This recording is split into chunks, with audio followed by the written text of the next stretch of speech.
Amados hermanos, gracia y paz. Hoy sería la reunión número 6 de la serie Sacerdotes y hoy sería nuestro quinto sacrificio espiritual que estaremos considerando en la serie que estamos tratando ya hace 6 reuniones.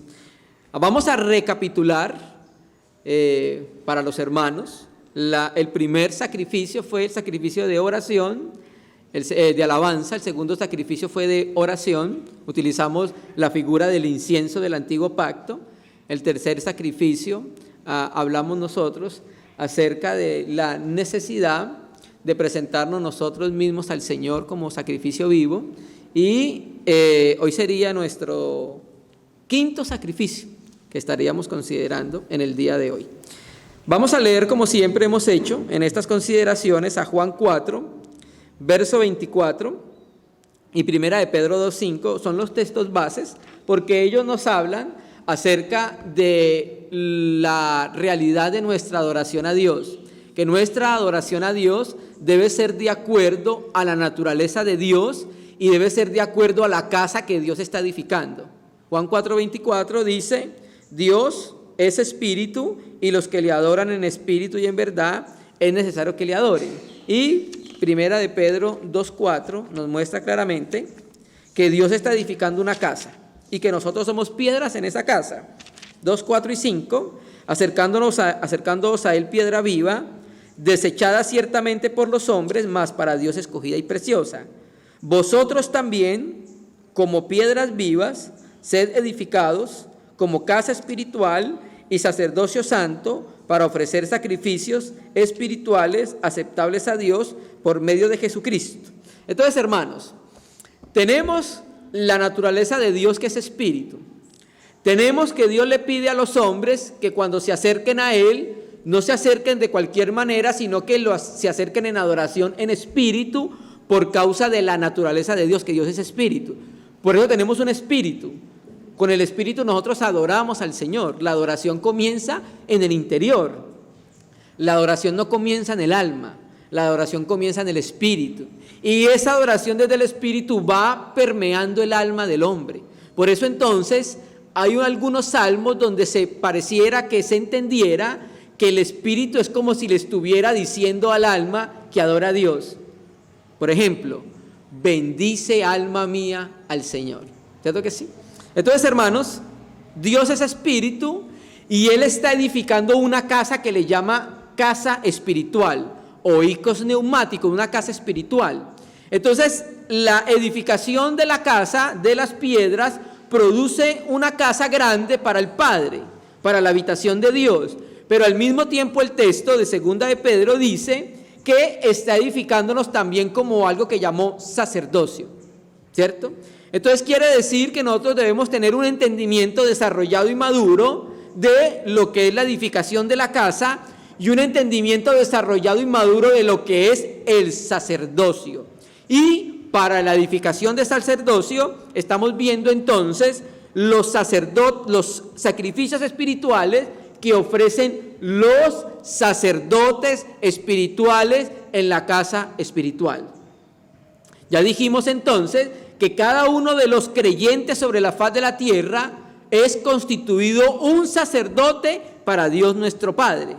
Esta doctrina del sacerdocio universal de los creyentes había sido olvidada en la historia humana por causa del romanismo que estuvo dominando mucho tiempo en el mundo. Y resulta, hermanos, que cuando estalla la Reforma en el siglo XVI, la Reforma recupera un entendimiento que estaba en la palabra y era el sacerdocio de todos los creyentes, porque en ese tiempo naturalmente se creía que solo los sacerdotes eran unos cuantos, pero viene el Señor y nuevamente coloca delante de los hermanos la palabra, la abre, y entonces entendemos que todos los cristianos sobre la faz de la tierra somos sacerdotes. Entonces, a partir de lo que dice la Escritura, empezamos a entender cuál es nuestra responsabilidad como sacerdotes. Y recuerde que los sacerdotes del antiguo pacto, ¿qué era lo que hacían? Ofrecían sacrificios. Ahora nosotros también lo hacemos, pero la Escritura es muy clara en decirnos cómo son los sacrificios que ofrecemos como sacerdotes del nuevo pacto, como sacerdotes nuevo testamentarios. ¿Listo? Entonces, el Señor nos constituyó a nosotros por la obra de Cristo, somos templo, casa de Dios, somos sacerdotes y somos sacrificio. Recuerda que lo vimos en la reunión anterior, antes de ver de la ayuda mutua, después de ver de la ayuda mutua, vimos que uno de los sacrificios que Dios le pide al sacerdote cristiano es el propio ser, que se entregue su ser al Señor, que fue lo que vimos en la reunión anterior. Entonces nosotros somos tres aspectos en lo relacionado con lo que Dios nos constituyó: casa, templo, sacerdote y sacrificio. Hoy vamos a complementar viendo el quinto sacrificio espiritual. Vamos a ir a Primera de Timoteo, capítulo 3, versículo 16. Vamos a iniciar con este texto. Primera de Timoteo, capítulo 3, versículo 16. Primera de Timoteo, capítulo 3, versículo 16. E indiscutiblemente grande es el misterio de la piedad.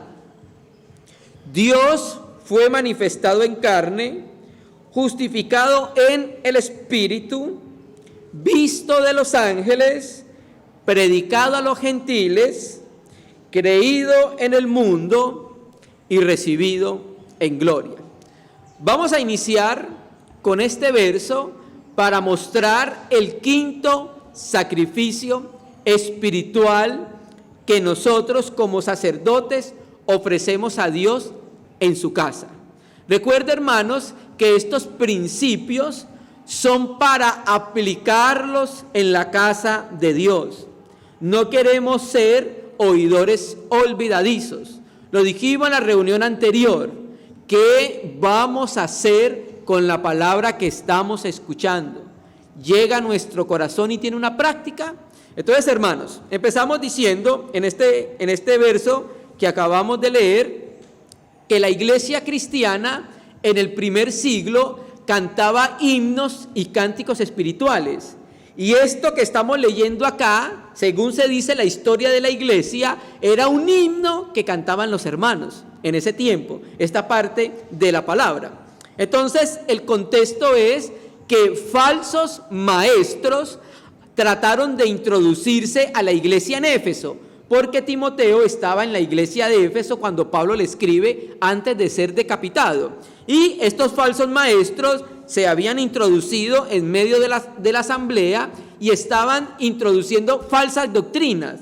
Y sobre todo estaban introduciendo falsas doctrinas en lo relacionado con la salvación. Entonces, hermano, ¿qué es lo que hace Pablo?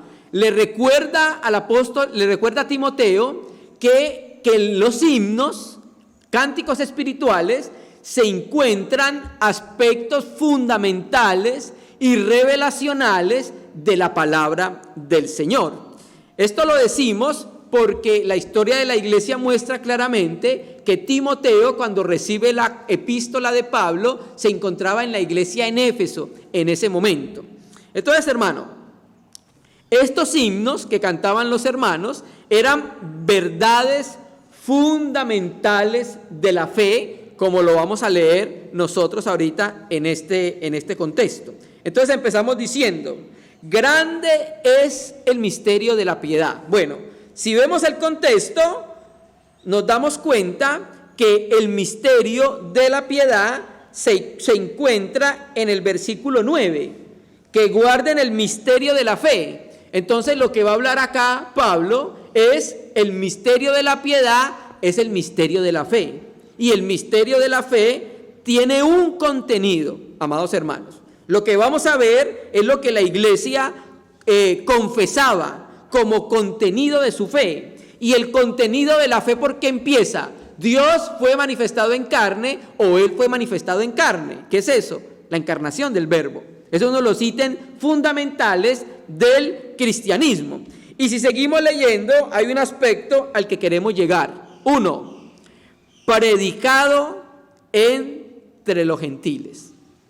Dios, el Hijo de Dios, vino desde la eternidad a la tierra y se encarnó. Fue a la obra de la cruz. Y aquí dice el texto que fue justificado en el Espíritu. Aquí esta justificación no quiere decir que Cristo fue declarado justo porque era pecador, no. El texto quiere decir que fue vindicado, se fue acreditado que Él era una persona justa. Y sigue diciendo el texto, visto de los ángeles. Eso concuerda con la encarnación, porque los ángeles vieron como nosotros al Verbo de Dios encarnado. Y quiero llegar a un punto que está relacionado con el quinto sacrificio espiritual. ¿Cuál? Predicado entre los gentiles. Una de las luchas que tuvieron los apóstoles y la iglesia en el primer siglo fue los judaizantes. Los judaizantes se introducieron en medio del cristianismo y trataron de pervertir la veracidad del evangelio. Y una de las cosas que enseñaban era que el hombre se salvaba era guardando la ley. Hechos 15, ¿cierto? Entonces viene el apóstol Pablo en muchas epístolas para tratar de poder mostrar la verdad del evangelio como lo vemos en Gálatas. Y entonces termina diciendo que los hombres se salvaban universalmente era por medio de la fe. Era a través de la gracia de Dios y accedíamos a la salvación por medio de la fe, no por medio de la ley, no por medio de circuncidarnos. Entonces Pablo le dice a Timoteo, grande es el misterio de la fe, ¿cierto? Dios fue manifestado en carne, justificado en el Espíritu y predicado a los gentiles. Entonces la salvación no era solamente para los judíos y no era por la ley ni por las obras de la ley. La salvación era para todas las naciones y era por la fe en nuestro Señor Jesucristo, ¿cierto? Entonces aquí empieza Pablo diciéndole a Timoteo que Cristo en la cruz resuelve el problema que había entre Israel y los gentiles, porque había una gran cisma en Israel y los gentiles. Nosotros hay un libro de Alfred Erdős que habla acerca de las costumbres de Israel y muestra cuán distanciados eran los judíos de los gentiles. Si un gentil llegaba a la casa de un judío en ese tiempo y se sentaba en una silla y no había ningún judío alrededor, la silla quedaba contaminada. ¿Cómo le parece? Era un asunto terrible las tradiciones que habían introducido los judíos en relación con los gentiles. Entonces Pablo le dice a Timoteo, no, la salvación es por fe. Y esa salvación se va a predicar a todas las naciones. ¿Cierto que sí? Entonces, esto concuerda con lo que dice Efesios. Ok, entonces, para predicar el evangelio a todas las naciones, Dios utilizó unos vasos y sigue utilizando unos vasos. Recuerde que nosotros, antes de ser de Cristo, éramos gentiles. ¿Qué significa ser gentil? Que no nació en Israel. Eso es todo lo que es gentil. Entonces, todas las naciones que no pertenezcan a Israel eran gentiles. Pero nosotros creímos a la forma de doctrina cuando nos predicaron el evangelio, ¿cierto? Entonces, nosotros somos hijos de Dios, ¿cierto que sí? Hijos de Dios tomados de la gentilidad, no tomados de Israel. Entonces, Dios se ha levantado muchos instrumentos para llevar su nombre ante los gentiles. Y uno de los instrumentos que Dios levantó en el tiempo de los apóstoles fue el apóstol Pablo. Vamos a leerlo. Vamos a Hechos, capítulo 9, versículo 15. Estamos colocando primero la base para llegar al punto que queremos mostrar el sacrificio. Hechos 9, versículo 15. Entonces, contexto, el Señor se le aparece, el Señor resucitado, se le aparece en gloria cuando el apóstol Pablo, antes de ser el apóstol Pablo, Saulo, iba camino a Damasco a hacer que los cristianos negaran el nombre de Jesús, a doblegar su fe, a echarlos a la cárcel, porque para él eso era una herejía y esa herejía no permitía que el reino de Dios se manifestara rápidamente. Entonces, yendo camino a Damasco, entre Jerusalén y Damasco, hay más o menos unos 230 kilómetros, en mitad de camino se le aparece el Señor en gloria, ¿cierto? Le da, en esa visión, se le aparece como el que es uno con aquellos que él estaba persiguiendo. Y luego la visión se complementa en Damasco, porque el Señor se le aparece a Pablo en el camino a Damasco, pero después en Damasco Dios le da una visión a Ananías, un hermano simple de la comunión, y esa visión complementa la que Pablo tuvo. Y en esa visión le dice algo que entendemos nosotros, porque Pablo su trabajo fue al mundo, no tanto a Israel. No quiero decir con esto que Pablo no evangelizó a los israelitas, sí. Pero el llamamiento de Pablo fue a las naciones, fue a los gentiles. Leámoslo, verso 15. Y el Señor le dijo a Ananías: ve, porque instrumento escogido me es este para llevar mi nombre en presencia de los gentiles y en presencia de los reyes y en presencia de los hijos de Israel, porque yo le mostraré cuánto es necesario padecer por mi nombre. Entonces, Pablo tenía un llamamiento específico y claro, y era que predicar la salvación por la fe a las naciones. También tenía que predicar la salvación a los israelitas y también tenía que predicar la salvación a los reyes. Pero ustedes recuerdan que si hubo alguien que se opuso a la predicación del mensaje del evangelio, ¿fueron quiénes? Los judíos en el tiempo de Pablo. No hubo una nación que se opuso más a la predicación del evangelio que la nación de Israel, los judíos, hermanos, ¿cierto? Entonces llega un punto en que Pablo dice: sabed pues que a los gentiles es enviada esta salvación, ellos oirán. Me estoy refiriendo a que cuando Pablo estaba en Roma, que llegaron los líderes judíos y él les habló y ellos lo rechazaron. Y él dice: razón tuvo Isaías cuando escribió ustedes acerca de que ustedes no oirían con los oídos, ni verían con los ojos, hermanos, ¿cierto?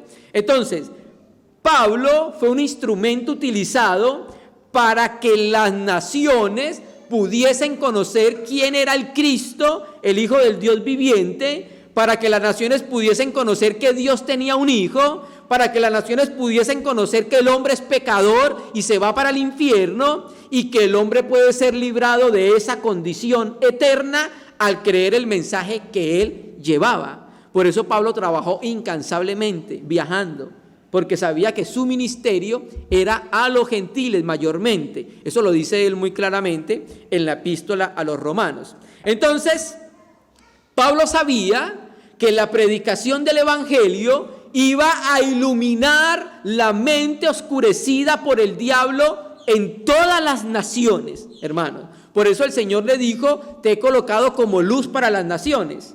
Y no es que Pablo sea la luz, es que Pablo lleva la luz. Vamos a suponer que este es un lugar cerrado y este lugar está oscuro. Y vamos a suponer que llega uno de los hermanos con una lámpara, ¿cierto? Se para en la mitad. Y entonces nosotros que estamos afuera vemos que adentro hay una luz. Y nosotros no decimos: llegó la hermanita María Eugenia, que es la luz. No, nosotros decimos: llegó la hermanita María Eugenia que lleva la luz, ¿cierto? Ella no es la luz es Jesucristo. Entonces nosotros somos como portadores de la luz. ¿Dónde vamos? Portamos la luz que hay en nuestro corazón, que es Jesucristo. Bueno, hay en algunos hermanos que la luz se ve muy en el fondo, pero se ve, ¿cierto? ¿Usted tiene a Cristo en el corazón? Le pregunta: sí, hermano, pero muy en el fondo. Total, nosotros llevamos la luz, que la luz es Jesucristo. Somos portadores de la luz, ¿cierto? Que es el Señor. Entonces Pablo sabía que él iba a llevar esa luz a los gentiles que estaban oscurecidos en su mente, para que no les resplandeciera el evangelio glorioso de nuestro Señor Jesucristo. Entonces, hermanos, el quinto sacrificio que vamos a considerar hoy es la presentación de hombres salvos como sacrificio a Dios. ¿Cómo dijo, hermano? Sí, la presentación de hombres salvos y redimidos a Dios es un sacrificio para el Señor. Vamos a desarrollar este tema. Vamos a leer Romanos, que va a ser el texto que vamos a utilizar como base. Capítulo 15. Vamos a leerlo desde el verso 7 hasta el verso 14, hermanos. Romanos capítulo 15, versículos 7 al 14.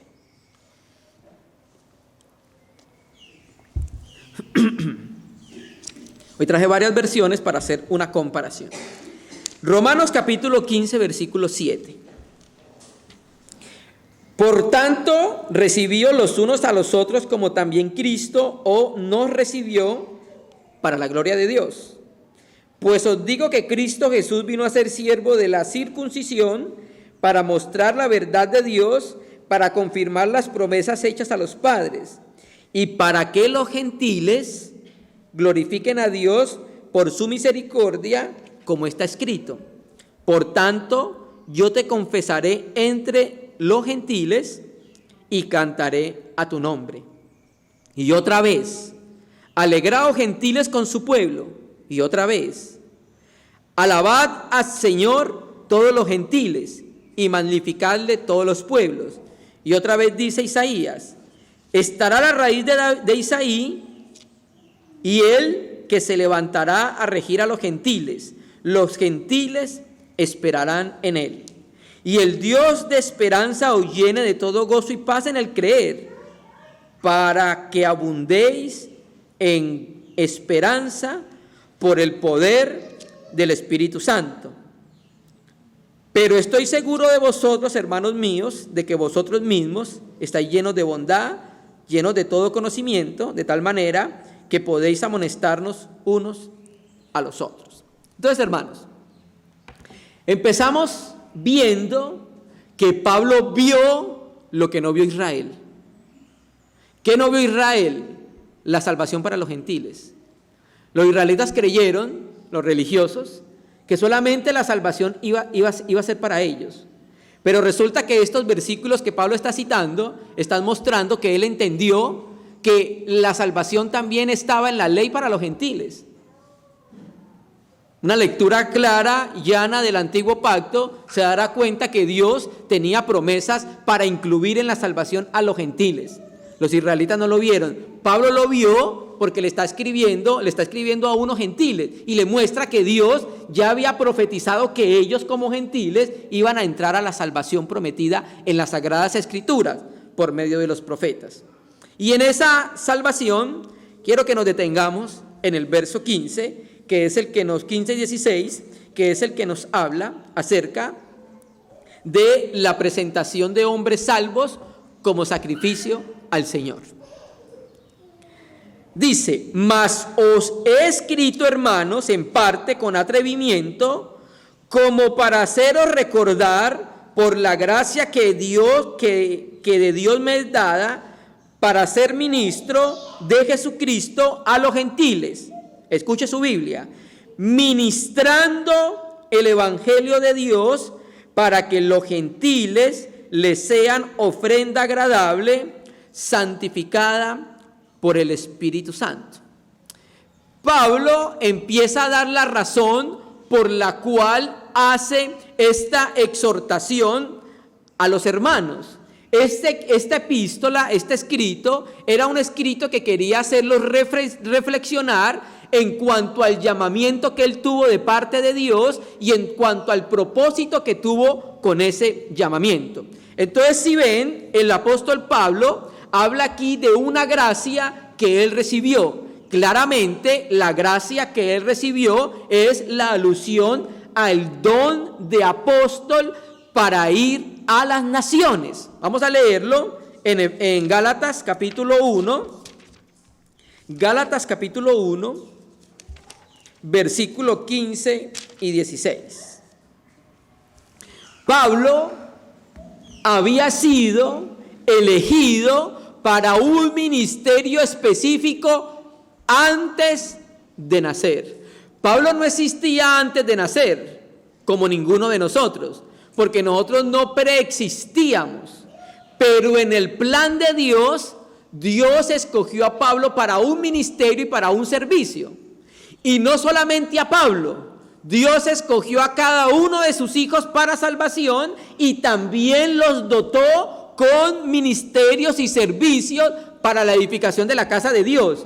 ¿Cómo creen que se edifica la casa de Dios? Con los dones y con los ministerios que dio el Espíritu Santo. Y eso fue dado antes de nuestro nacimiento. O sea que cuando nuestra madre nos dio a luz y nos tenía en sus brazos, nosotros no lo sabíamos, pero ya éramos escogidos de Dios. Ya Dios en ese momento nos había apartado para Él. Hasta que llegó el momento de nuestro llamamiento, ¿cierto? Pablo fue apartado desde el vientre de su madre para el Señor, pero pasaron muchas cosas antes de él poder, antes de llegar el llamamiento de él, hermanos, ¿cierto? Entonces lo dice acá de esta manera: pero cuando agradó a Dios, que me apartó desde el vientre de mi madre y me llamó por su gracia. Por su gracia lo llamó y por su gracia lo constituyó apóstol para las naciones, para predicar entre los gentiles. Ahora, ¿quiénes están entre los gentiles? Nosotros. Entonces, este llamamiento es extensivo a la iglesia. La iglesia es llamada a predicar el nombre de Jesús entre las naciones, hermanos. ¿Listo? Sigue diciendo, y me llamó por su gracia. ¿Cómo fue el llamamiento?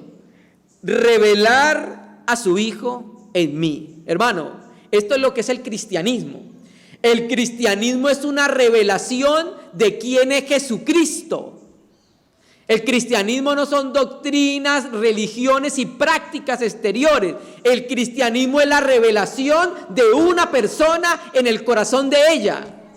Eso es lo que es el cristianismo. Jesucristo en nuestro corazón. Entonces Pablo lo dice, y a revelar a su Hijo en mí, claro, cuando iba camino a Damasco. ¿Qué fue lo que sucedió? Tuvo una revelación de quién era el Verbo eterno de Dios, el Hijo de Dios. Y eso cambió radicalmente la vida del apóstol, hermanos. Como espero que cambie radicalmente la nuestra. Dice, revelar a su Hijo en mí para que yo lo predicase entre los gentiles, amados hermanos. ¿Cierto que sí? Entonces, hermanos, tenemos que el llamamiento de Pablo era llevar el nombre de aquel que se reveló camino a Damasco a las gentes. Volvemos a decirlo, es un llamamiento extensivo a toda la iglesia. Hoy nosotros tenemos ese llamamiento. ¿Cómo se llama ese llamamiento? Evangelización. Pero vamos a ver un ingrediente más importante que va a darle peso al servicio de la evangelización, amados hermanos. Ya hemos hablado nosotros en reuniones anteriores acerca de lo que era la evangelización, pero hoy vamos a colocar un ladrillo más en esa edificación para entender lo primordial e importante que es la evangelización. Volvamos a Romanos 15, que es nuestro texto base, márquelo. Vamos a volver ahí varias veces. 15:16. 15:15, mas os he escrito, hermanos, en parte con atrevimiento, para haceros recordar por la gracia que me es dada. ¿Para qué?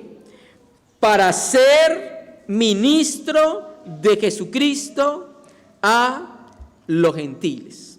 Hermanos amados, aquí esta palabra ministro ya la hemos estudiado en consideraciones anteriores. La palabra griega para ministro es liturgo, de donde viene liturgia. Y esa palabra liturgo está relacionada con el servicio que tenían los sacerdotes en el Antiguo Pacto. Vamos a leer un verso en el Antiguo Pacto, en Nehemías, para confirmarlo. Nehemías, capítulo 10, versículo 39. Nehemías 10, versículo 39, solamente para que para mostrar que esa palabra liturgo es utilizada en el Antiguo Pacto y es aplicada al servicio cultico que daban los sacerdotes en el templo. Esta palabra liturgo aparece en la versión griega del Antiguo Testamento, que es la Septuaginta. Nehemías 10, verso 39. Mire lo que dice. Porque a las cámaras del tesoro han de llevar los hijos de Israel y los hijos de Leví la ofrenda del grano, del vino y del aceite.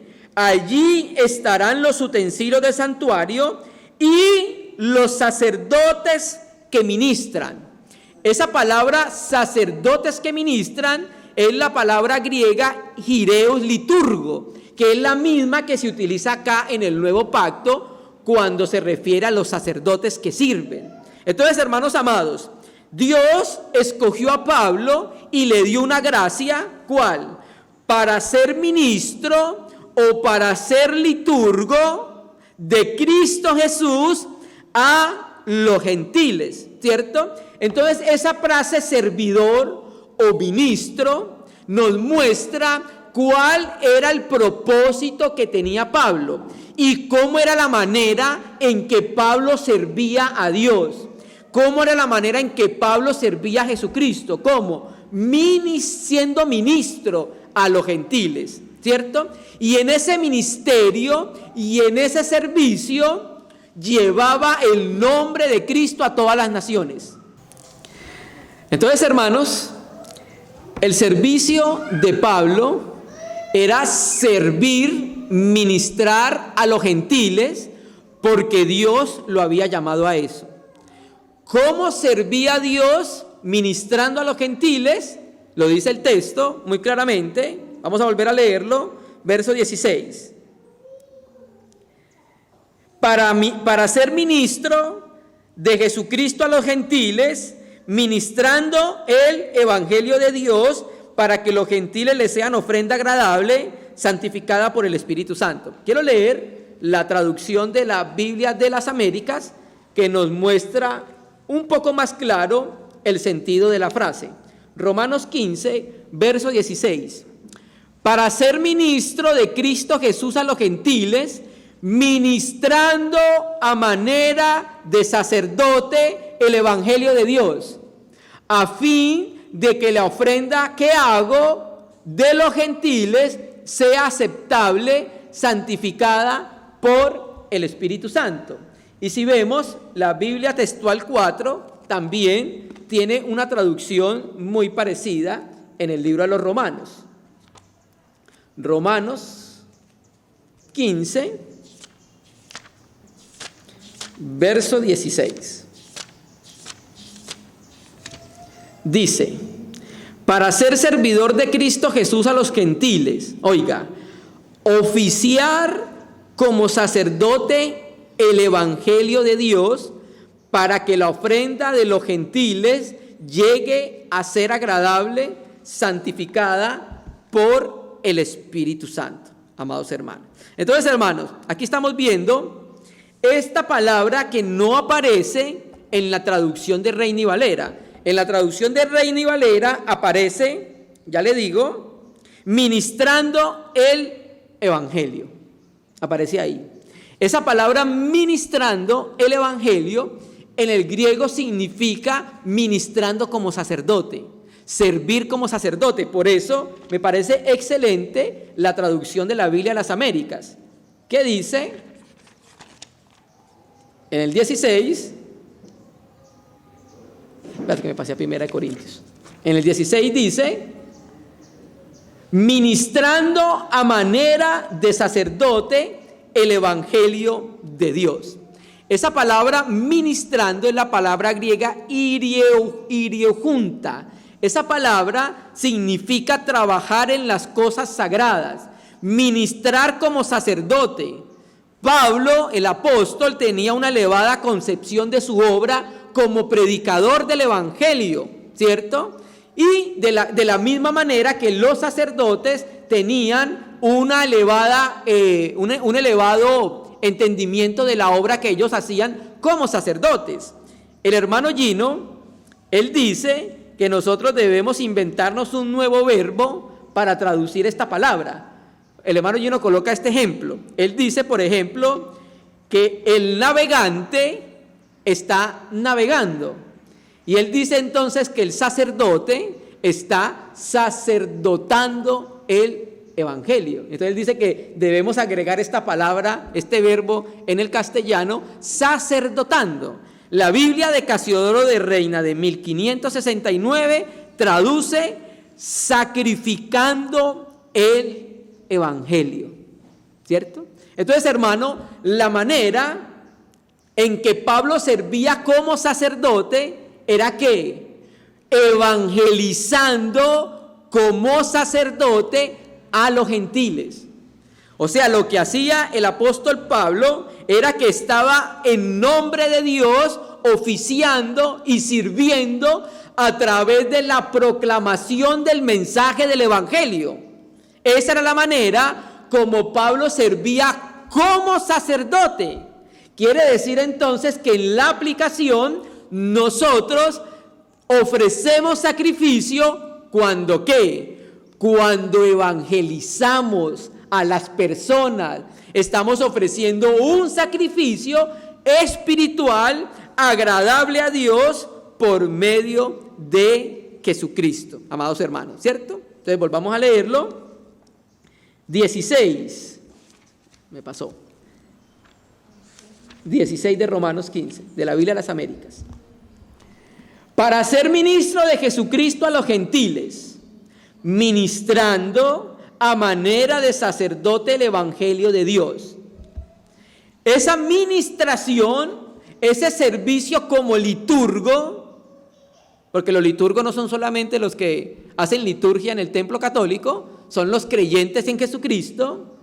Ese propósito, o sea, ese servicio como sacerdote, que era sacerdotando el evangelio, predicando el evangelio, eso tenía un propósito. ¿Cuál? Miren lo que dice el texto. A fin de que la ofrenda que hago de los gentiles sea aceptable, santificada por el Espíritu Santo.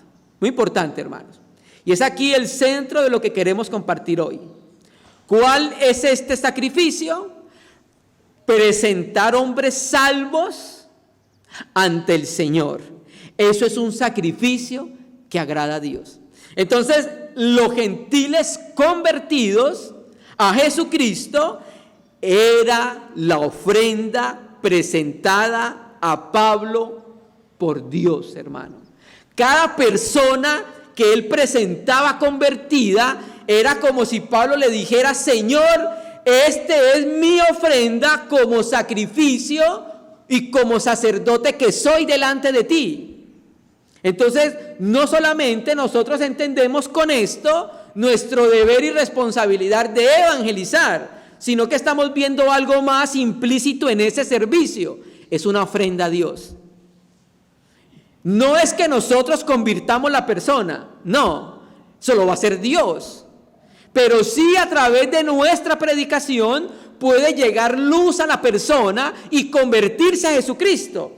Y esa persona convertida es como si nosotros se la ofreciéramos al Señor como nuestra ofrenda, como sacrificio que sacerdote que somos. Porque que recuerde que los sacerdotes en el antiguo pacto, ¿qué hacían? Ofrecían sacrificio. Entonces, cuando nosotros le predicamos a alguien el mensaje del evangelio y esa persona se arrepiente, se convierte, esa persona salva, es como si nosotros se la ofreciéramos a Dios como ofrenda, hermanos. Entonces, así como los sacerdotes ofrecían sacrificio en el antiguo pacto, ahora nosotros ofrecemos también sacrificios en el antiguo pacto, amados hermanos, ¿cierto? En la reunión anterior vimos que el sacrificio espiritual era presentarnos nosotros mismos, ¿cierto? Ante Dios. Ahora es que presentar hombres ante el Señor, amados hermanos. Ahora, esto es muy importante lo que Pablo está hablando, porque como lo dijimos al principio, ustedes saben que los israelitas consideraban que los gentiles eran como inmundos. ¿Cierto que sí? ¿Usted recuerda lo que dice Pedro en casa de Cornelio? Cuando entra a su casa y le dice: ¿usted sabe cuán abominable me es venir a su casa? ¿Qué tal que invitemos a alguien y nos reciba con esa pregunta, no? Entonces, había una gran distancia. Incluso los judíos, la tradición judía consideraba a los gentiles incluso como perros, hermanos amados. ¿Cierto que sí? Entonces vamos a mirar ¿Qué hace la predicación del evangelio con los gentiles? Vamos a ir a Marcos, capítulo 7, verso 27, amados hermanos. Marcos 7, verso 27. Vamos a mirar el encuentro de Jesucristo con una gentil. Y vamos a entender bien este lenguaje que el Señor utiliza acá, hermanos, porque ha sido muy mal utilizado. Marcos 7, versículo 27. Eso es una mujer de nacionalidad sirio-fenicia, no era israelita, era gentil. Su hija estaba poseída por un demonio y vino a pedirle ayuda al Señor, porque ella sabía que ese hombre era un hombre poderoso en Dios que podía librar a su hija de ello. Dice el verso 27, ella la llama y el Señor le responde. Y él le decía, deja que primero los hijos se sacien, pues no está bien tomar el pan de los hijos y echarlos a los perrillos. Aquí Jesucristo no está utilizando el término perrillos peyorativamente, tratando mal a la mujer. Lo utiliza en el sentido de lo que significaba los perros en ese tiempo. Los perros en ese tiempo no eran como los que hay hoy en nuestro tiempo, que duermen incluso en la cama de los dueños. En ese tiempo no habían los perros domésticos como hay hoy. Estaban los perros que vivían por la calle y comían de todo lo que había en la calle, ¿cierto?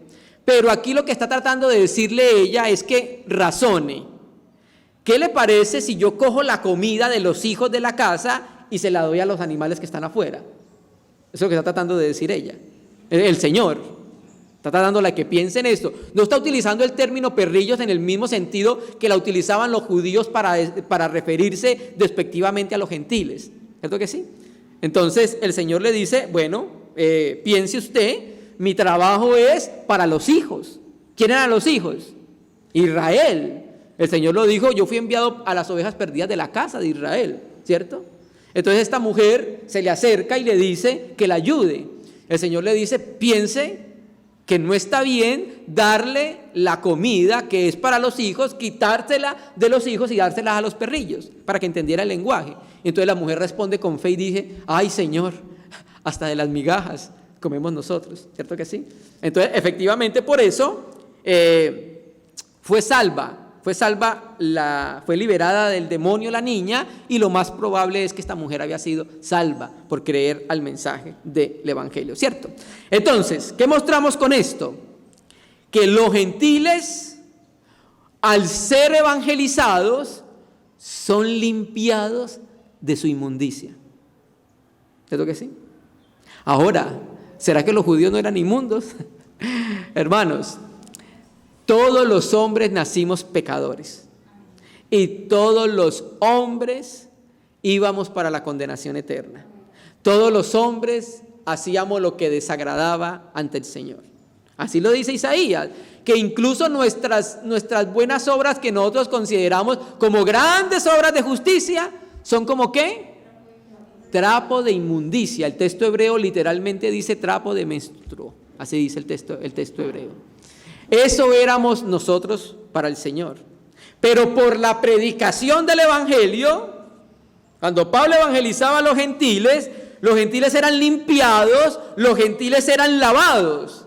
Antes los gentiles eran inmundos, ahora son limpios, ¿cierto? Entonces, cuando nosotros predicamos a alguien y la persona se convierte, acontece lo mismo que sucedió con nosotros.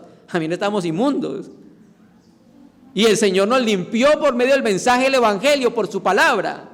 Y ahora nosotros repetimos ese proceso cuando nosotros hablamos del mensaje del evangelio. Mire cómo lo dice Pedro. Vamos a Hechos, capítulo 10. Hechos, capítulo 10, versículo 15. Esto es en casa de Cornelio, ¿cierto? Hechos 10, versículo 15. Recuerden entonces que Pedro, el Señor tuvo que intervenir en la vida de Pedro para mostrarle una visión y para darle a entender lo que hizo la obra de Jesucristo en la cruz. Verso 15.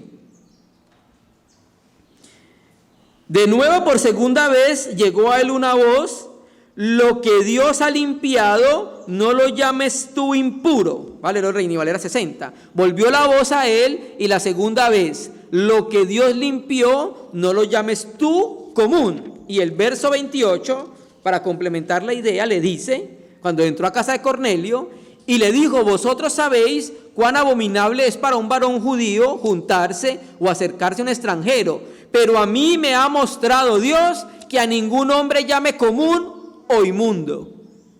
Quiere decir entonces que Pedro comprendió que la visión no solo se aplicaba a los animales o a los alimentos, sino también ¿a quién? A los hombres, hermano.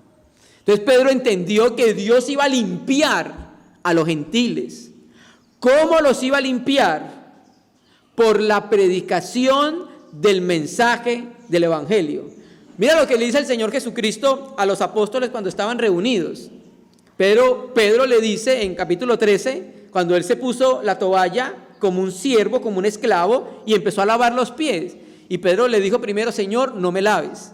Hey, tú eres el Señor, tú no eres un esclavo. Y el Señor le dijo, déjate porque si no, no tendrás parte conmigo.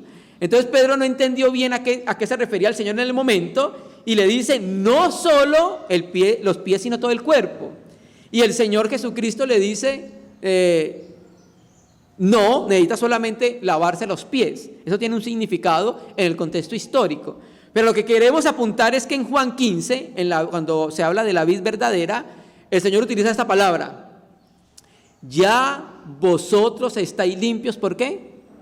Por la palabra. Entonces la palabra tiene poder de limpiar al que es inmundo. Hermanos, ¿cómo fueron limpiados los leprosos en el tiempo de Jesús? Generalmente el leproso, cuando se conocía que era leproso, eso aparece en Levítico capítulo 13, 14 y 15. Nosotros dimos un compartir de eso en la iglesia en Cartagena, hablamos del aspecto simbólico de la lepra. Y el leproso tenía que estar encerrado, primero era 7 días, luego el sacerdote lo examinaba, luego si seguía tenía que estar otros 7 días guardados, era un proceso largo. Pero entonces cuando nosotros vemos que los leprosos en el tiempo de Jesús, ¿cómo fueron limpiados? Porque Él habló. ¿Qué dijo Él? Ni siquiera le dijo, sé limpio. ¿Sabe qué dijo? Vaya, preséntese al sacerdote. O sea, cuando el leproso, según la ley, era limpiado, ¿qué tenía que hacer? Presentar una ofrenda por su limpieza. Y entonces es como si dijeran, ya están limpios, vaya solamente y ofrezcan lo que mandó Moisés. Cuando iban caminando, sucedió algo maravilloso. La lepra empezó a caer, hermanos. Fueron limpiados por la palabra. Entonces, hermano, nosotros fuimos limpios por la palabra cuando nos predicaron. Y nosotros hacemos limpios por la palabra cuando predicamos. Y cuando decimos nosotros, implícitamente quiero decir que es una obra que hace el Señor. ¿Cierto que sí? Porque no es nuestra palabra. ¿Es la palabra de quién? Es la palabra de Dios. ¿Usted no ha escuchado este dicho común? Ojo que las palabras tienen poder. La de Dios, la nuestra no. La de Dios es la que tiene poder, hermanos. ¿Sí? Entonces, Pedro entendió entonces que a través del mensaje, de la predicación, a través de la sangre de Jesucristo, los gentiles iban a ser limpios, hermano. Entonces, vamos a volver a Romanos, capítulo 15, verso 16, lo voy a leer de la Biblia de las Américas. 15, 16.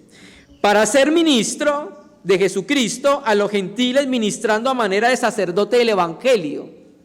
O sea que Pablo se consideraba un sacerdote que servía y ofrecía sacrificios al Señor. Servía evangelizando. Ese era su servicio como sacerdote, evangelizar, ¿cierto? Sigue diciendo, ¿para qué lo hacía? Este a fin significa el propósito y la finalidad por el cual lo hacía. A fin de que la ofrenda que hago de los gentiles sea aceptable, santificada por el Espíritu Santo. Entonces, ¿cuál era la ofrenda de Pablo? En el antiguo pacto, los israelitas ofrecían ofrenda, un cordero, un palomino, harina de trigo, etcétera, etcétera. ¿Cuál era la ofrenda que Pablo traía cuando se presentaba ante el altar del Señor? Hombres convertidos, hombres salvos. O sea que la ofrenda son los mismos gentiles. Esa es la ofrenda. Son los mismos gentiles, ¿cierto? Entonces, hermano, antes nosotros tenemos varias responsabilidades. Ofrecernos nosotros mismos y ofrecer hombres ante el Señor, hermano. No es algo menor que el Señor nos ha dado como parte del cuerpo de Cristo. Entonces, cada vez que un pecador es alcanzado por la gracia del Señor y es salvo, ese pecador es una ofrenda que glorifica y alaba al Señor. Hermanos, dice 16, estoy viendo mal, a fin de que la ofrenda que hago de los gentiles sea agradable. Y sigue diciendo el texto, santificada, ¿por qué? Por el Espíritu Santo. Entonces, el Espíritu Santo, a través de la palabra, es el agente que va a santificar o va a separar a la persona para Dios. Ser santo significa ser separado. Ser santo significa que nosotros tenemos un uso para Dios solamente, porque nos hemos dedicado a Él. No somos para el uso común del mundo, amados hermanos, ¿cierto? Entonces, el Espíritu Santo lo que hace es que nos limpia a cada una de las personas a las cuales nosotros les predicamos el Evangelio cuando creen en el Señor. Y esa ofrenda la santifica el Espíritu Santo, la aparta para que pueda ser ¿qué? Aceptable ante nuestro Dios y Padre, amados hermanos. Entonces, este sacrificio es el sacrificio de la presentación de hombres salvos a Dios como ofrenda, amados hermanos. Un sacrificio importante que nosotros estemos ejerciendo por la responsabilidad que tenemos como sacerdotes. Entonces podemos concluir que Pablo predicó el Evangelio, ministró como sacerdote a los gentiles, ¿cierto? Eso fue un servicio sacerdotal ofrecido a Dios. Y cada vez que él ganaba una persona para Dios, era como si Pablo le presentara esa ofrenda agradable al Señor, ofrenda que el Espíritu Santo había santificado a través de la palabra y a través de la misma presencia del Espíritu Santo. Amados hermanos, los gentiles éramos inmundos, pero gracias a Dios ahora hemos sido limpiados, ahora hemos sido santificados para el Señor. Entonces, en la ofrenda, en el sacrificio anterior, nos ofrecíamos nosotros como sacrificio vivo, nuestros miembros, nuestro cuerpo. Dios dice que nuestro cuerpo debe ser apartado para el uso de Él. Ahora nos llama la atención a que presentemos hombres. Ese es nuestro servicio sacerdotal. Predicando el Evangelio como sacerdotes, las personas se salvarán. Las personas se convertirán, y cuando haya una de esas personas salvas y convertidas, le decimos: Señor, esta es mi ofrenda como sacrificio espiritual en la casa espiritual. Amén, amados hermanos. Entonces, este es el quinto sacrificio espiritual que la Escritura revela que debemos ofrecer como sacerdotes en la casa de Dios. Aún nos quedan dos sacrificios espirituales, que son principios que debemos aplicar como los demás en medio de la casa de Dios, amados hermanos. Amén. Entonces, hermanos, que pueda Dios abrir nuestro corazón, nuestra mente a su palabra, y que nos ayude a poder tener un ejercicio constante de este sacrificio. Vamos a orar al Señor, vamos a agradecerle por este tiempo. Padre,